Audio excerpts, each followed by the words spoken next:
2-3 ठिकाणी जायचं आहे, भूमलाही जायचं आहे, पुढे रेणापूरला बी जायचं आहे, अहमदपूरला बी जायचं आहे. सगळ्याकडच्या रॅली आहेत. म्हणून ह्या ठिकाणी सभा असा हा भाग नव्हता.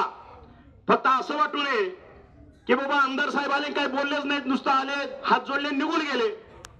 पण मला वाटतं आज जे आहे 29 तारीख, ही 2 तारखेच्या वादळापूर्वीची शांतता आहे. ही मतरूपी माझी जी लोक उभा राहिलेले आहेत, माझे शिवसैनिक उभा राहिलेत, माझा मतदार उभा राहिलेला आहे, ते त्यांच्या कृतीतनं 2 तारखेला तुम्हाला दिसेल. आणि 3 तारखेला सकाळी 8-9 वाजल्यापासूनच 20+1 एकट्याच नाही बोलत मी, परत समोरच्याला चॅलेंज आहे माझं. 20+1 जाकीरबाई, ह्याच्यात एक जर कमी झाला मी गुलाल लावून घेणार नाही. 20+1 21 लोकांना गुलाल लागला पाहिजे. तुम्हाला ह्या ठिकाणी निधीचा लोक म्हणतात महापूर. या अतिवृष्टी झाली, लोकांना महापुराचा शब्द माहित नाही. आता आपल्या लोकांना कळा महापूर म्हणजे काय असतो. निधीचा महापूर आणल्याशिवाय हा तानाजी सावंत स्वस्त बसणार नाही.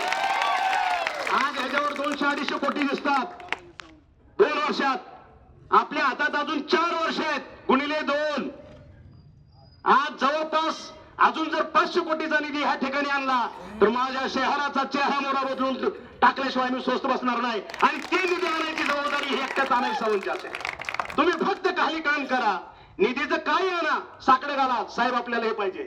8 दिवसात 15 दिवसात जर निधी नाही आणून दिला, मी आमदारकीचा राजीनामा देतो.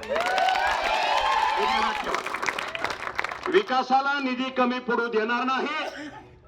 नगर विकास खातं हे आमच्या नेत्याकडे आहे, काळजी करायचं काय कारण नाही.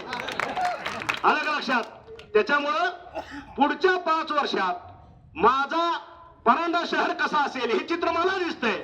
आणि वास्तवात तुम्हाला पुढच्या 2 वर्षात दाखवल्याशिवाय मी स्वस्त बसणार नाही, हेच वचन देतो. मी माझं वचन पूर्ण करतो. 2 तारखेला तुम्ही तुमचं वचन पूर्ण करा आणि गुलाल घेऊन आपण आपल्या नेत्याकडे जाऊ आणि त्यांना आपल्या निधीविषयी साकडे घालू. एवढंच बोलतो आणि 2 शब्द संपवतो. जय हिंद, जय महाराष्ट्र.